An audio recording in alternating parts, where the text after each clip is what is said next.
Making progression simple.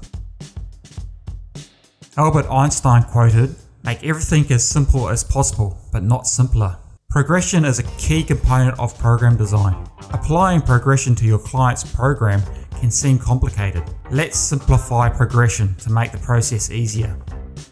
For a specific exercise, there are only 3 progression strategies you can use. Volumizing, adding volume. Intensifying, adding load.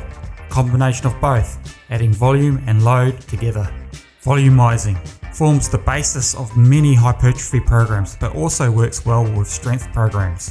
The simplest way to increase volume is to add reps to each set, but there is a maximum number of reps that can be added to a set without decreasing its effectiveness. The ideal rep range for strength training is generally agreed to be between 1 and 5 reps. What rep range is most effective for hypertrophy is a topic of great discussion. The usual range is between 5 and 15 reps, but some people support higher rep ranges up to 30 plus. Note that extremely high reps take a long time to perform and are sometimes impractical due to the time required to complete the workout. Adding sets to an exercise is another option to increase volume. When adding sets, the rep range must be taken into account. At lower rep ranges, like 1 to 4 reps, the volume increases are relatively low. But at higher rep ranges, like 8 to 12 reps, just adding 1 set can increase the volume dramatically. As with adding reps, there is a limit to how many sets you can do before it becomes junk volume. Utilizing an AMRAP set is another way to add volume. AMRAP stands for as many reps as possible. AMRAP sets are frequently used in programs as a form of auto-regulation, but can be a novel way to increase volume, especially with advanced clients. Since typically used in only one of the sets, either the first or last set, the volume rises very gradually.